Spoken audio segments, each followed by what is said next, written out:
Oh, all right. Good morning. Bright and early this morning.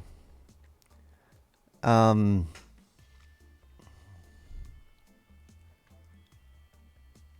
of stuff to go over, but we're gonna get right into all that.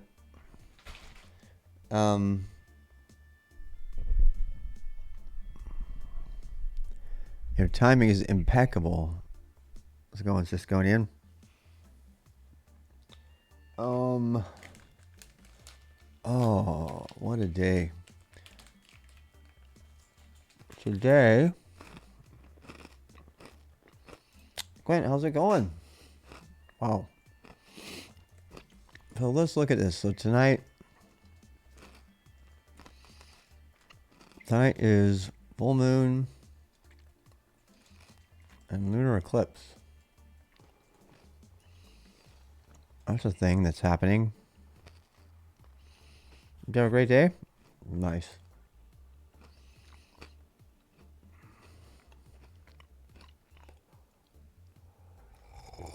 It was hard for me to get up today. I think I messed up my sleep schedule again. Also, I drank wine. Like, how's it going, Sonic? Like, even a little bit of wine, like, messes me up. That's the strangest thing. I could not drink wine. Yeah. Oh, well. What else is on the schedule today? Let's take a look. All right, so tonight is news, or so. I'm going to be doing co-learning today.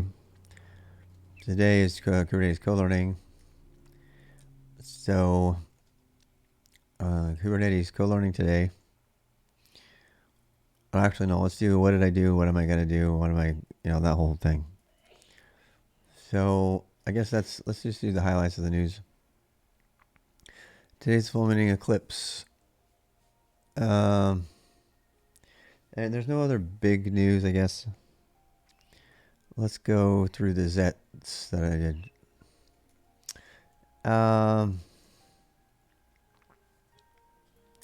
Oh, yeah. Somebody told us about Microsoft's ultra-fast supercomputer running Linux. That's kind of cool. But that was a couple days ago. I'll say here. No, that was it. So, yeah, there's a supercomputer from Microsoft that's running Linux. And we went through the Helm procedure again. I renamed from crap to cram, and then now I'm calling it KSAP. So this is just a procedure, a methodology, if you will, for what to do. And actually, this has been a source of much pain in my side. We spent a long time yesterday going through this Helm chart and actually doing everything based on Helm, the first one based on Helm. How's it going, Q macro? And so we went through a lot of that. So you can go look at that. So I guess there's other big news. But so what do we do? What did I do? So I'm going to talk about that since that was the main thing that's on my mind today. We concluded that there really is no standard for Kubernetes application installation.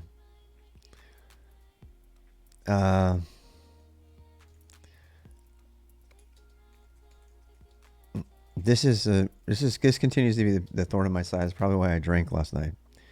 There is no standard to install apps. There's nothing, and it's a pain in the butt. And if somebody else has any information about that, about how their company's doing it or they're bidding it, 6 months ago, you quit the alcohol and you went to sleep.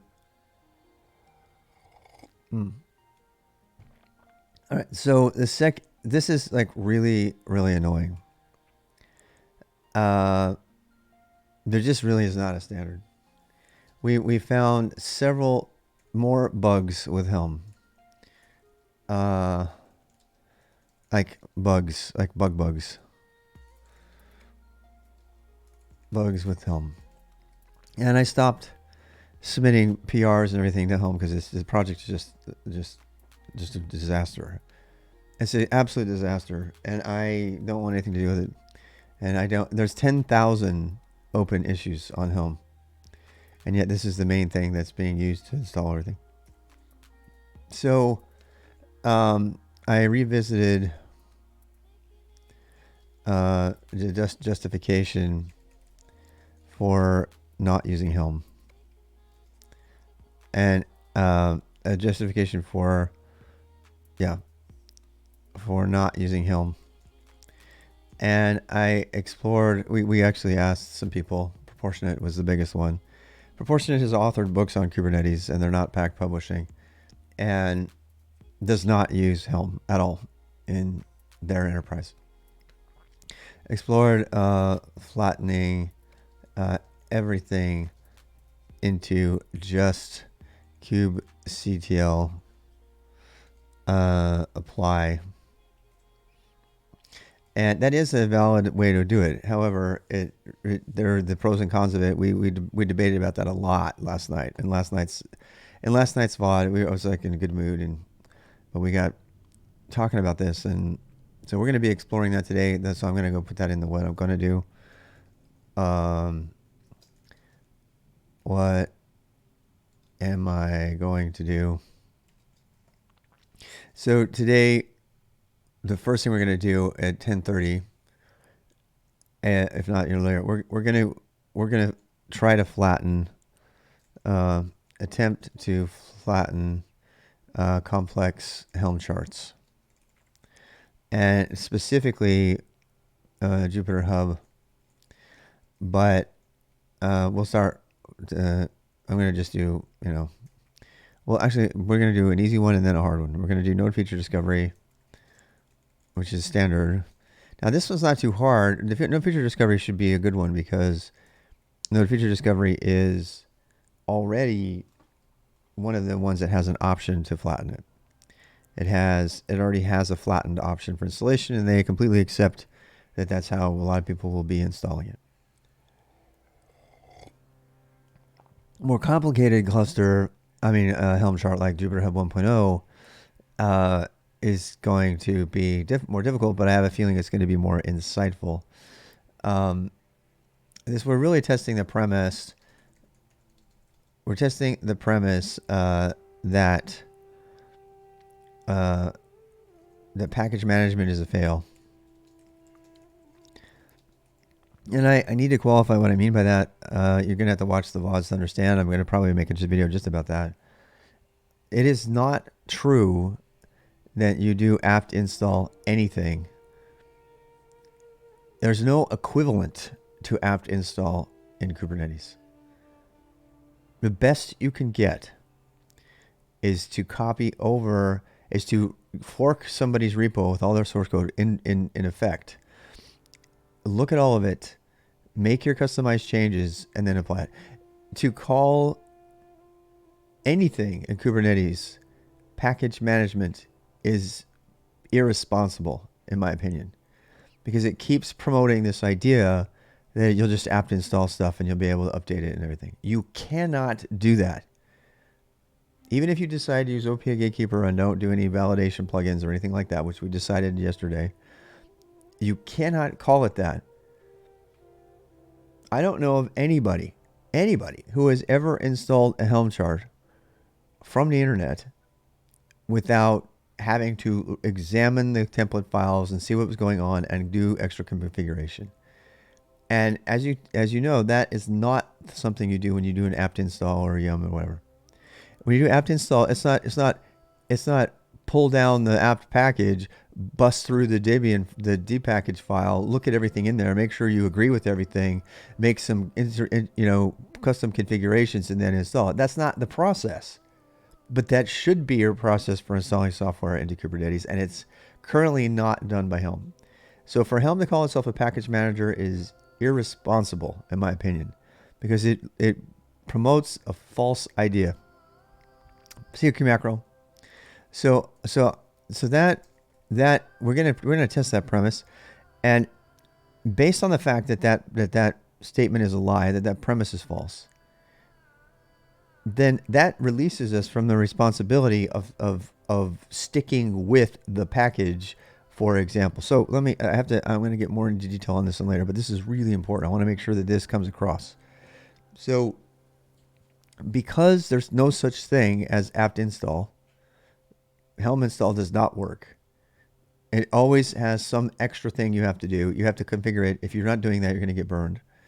Because that is a false statement, you now have the freedom to treat it as if it's just a collection of configuration files. And as soon as you start doing that, it's no longer a violation of best practices to diverge from the, package, to fork it, to customize it. All of those dirty ideas that come with package management go away. So your Helm package is just happens to be yet another way of putting a bunch of configuration files together, and then you have the freedom at that point to flatten it, to maintain your own copy of those files, and unfortunately, when a new change to those files comes out, to create the diff between the two files later. So that is what we're going to do today. We're going to see how bad this is, and I have a feeling that we're not going to be as surprised as we might think, because I've used so many Helm charts where they have a section called extra config, and it's kind of like they punt and give you a back door so you can just jam random YAML in there because you don't need to do it. So what we're going to try to establish what we're going to try to establish that the value proposition of Helm is actually defeated by the fact that it adds yet another domain language you have to learn. They're all their extra customized configurations, as opposed to just sticking with, YAML resource files and learning those. There's enough complexity in understanding those in the first place. So the value proposition of simplicity is lost because you have to learn each Helm chart's language in order to use it. But if you flatten that into Kubernetes resource files, then you're just dealing with Kubernetes resources. You don't have to deal with anything but kubectl, some bash probably, not a complicated bash, just enough to organize things and maybe replace. The value of templates is really, really overblown, in my opinion. The value of templates is overblown because you do not need the complexity of a crazy template for this kind of stuff.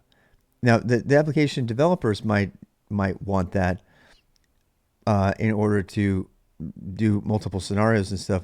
But really what they're doing is they're pushing onto you essentially their makefile process, and they're calling that package management. It's not. That's a part of the build process.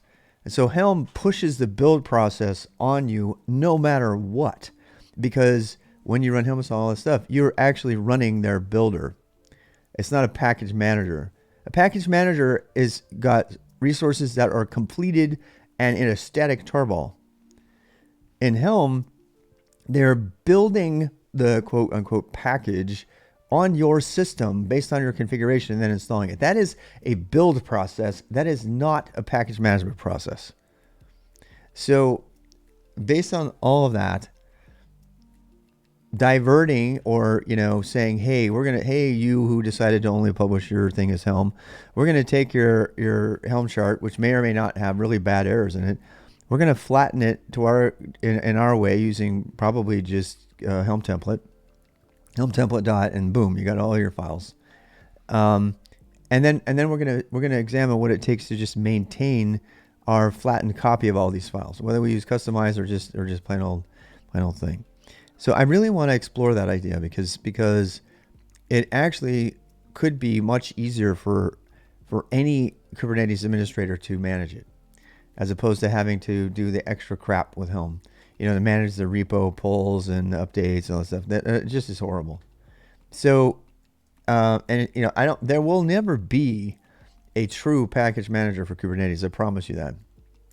There never can be, because it's like saying, oh, we're going to make the one, our app to rule them all. You can't, because every Kubernetes is different, just like every operating system. At least we have consistency in operating system distros. And so we can kind of associate a distro with its package manager. We never, ever are going to have that with Kubernetes. We're just never going to have it, because every single Kubernetes is like a customized, it's the equivalent of a customized distro for Linux. And thinking that you can make one package manager that will work with every custom distro of Linux is wrong. It's never going to work. It's a base flaw in the architectural design of the whole idea. You cannot have a consistent package format for a ever-changing, completely different everywhere you go cluster architecture. You can't. Therefore, stop trying and let's start looking for other options. And so far, the very substantial options that are out there that other people are using in Fortune 500 companies, huge companies, is get rid of Helm. They don't even use it. There's a board member in our community that I shall remain unnamed. He never uses Helm. He says, I refuse, even though it's on the certification exam. So, and yet we have other people who say, no, all of our stuff has to be Helm. So there's a really, really strong, healthy, respectful disagreement about whether to use Helm or not. And having run into the bugs that I've run into with Helm, I personally think at this moment in time, I think it's very possible, I don't have a strong opinion yet, but I think it's very possible that Helm introduces more insecurities and danger to your enterprise than not using Helm. We reported a no pointer exception and a bunch of other horrible things. And if you're using Helm, then you're perpetuating the lie that somebody can just run Helm install and everything will be just fine. And you're encouraging people to not even look at resource constraints and run as root and stuff like that in their charts. And I think that is more dangerous to most organizations than using the YAML files themselves and forcing people who are installing those applications to understand what they're installing. You should be doing that with package managers anyway in app whatever. People don't, right? We trust the industry in that, and we also pull shit right off the internet, unless you're air gapped, and then you can't do that even. So I spent a lot of time on that one, but we're going to spend almost all the day today, and I'm going to be doing a lot of stuff over the weekend. So just so everybody knows on the news, so I'm going to keep putting it out here. So Saturday is art day. Saturday is IRL art. Art at Charlotte art. So I'll be covering Doris, Doris's studio. So that's some good news. Sunday I'll be picking up trash. And I'll be streaming as much as I can. I don't know if I'm going to be able to hold my camera or gimbal or whatever. I just found out how to use the button on my gimbal for the first time. I couldn't believe it. I'll have to show you. So, bugs in the cool. There's no standard in Helm installation. Revisit Josh. Blah. So that's all I'm going to do about that. That's the biggest thing I'm going to do. Today's another walk, of course. So there's be a walk. We'll be doing at 12:45. We'll just be walking to our normal. We'll call it the Lions route. How about that?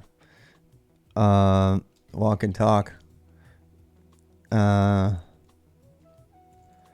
And it's the most beautiful, and it's got the best Wi-Fi. So we had a fun walk yesterday. We met Cheryl and Lucky, their little dog. It was kind of fun. And I really don't have any other real news for today. That's the main thing I'm going to be doing. And that's about it.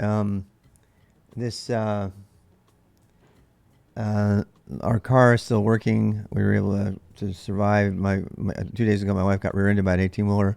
She just got clipped a little bit on the side, so it just took out our light and stuff. But messed up our trunk a little bit, but we're getting by that with that. And so that's all I have to report today. But I want to make sure to get that message out. Thanks for the subs and follows, and I'll be signing off. I'm putting the fishies and music back on until. Oh, by the way, I posted yesterday's news and coffee, but they had it picked up music from my speakers, and so it demonetized it, so it didn't show up. But I'm going to take off. Hopefully you guys have a good time. If this should give you a good sense of what we did and what we're going to do. Let me see if I missed anything else. Did I miss any Zettles? Oh, somebody told us in Veritas truth, in Codex Veritas, the truth is in the code. There was a big discussion about whether, to just learn the code, because if you look at the Helm template, you don't understand. You can just look at the code and see what it's actually doing. So that's a regular theme here. But somebody said in our university they had that saying in Codex Veritas, in code is the truth or something. And then I did put a wish list out for a YQ/JQ multicall binary, which just means you can make JQ behave differently if it's called YQ. It has a link to it. We are supposed to do creating and managing certificates. We will not be doing that, however, because I don't know when, maybe this week, maybe next week, but we need to do a really, really deep dive in just TLS certificates, period. X509 certificates. We need to really understand them. So, followed by, oh, Captain, my Captain. Woo! Yeah, that's like one of my favorite. I need my Captain hat. So that's all. I hope you have a great morning. And I'll just be tooling around here. I may be organizing my room cleanup and everything. And IRL, everything's fine. And then I mentioned, so I don't have anything else to say. I'm gonna sign off for now, and I'm sure I'll have more on my walk. But please have a great one.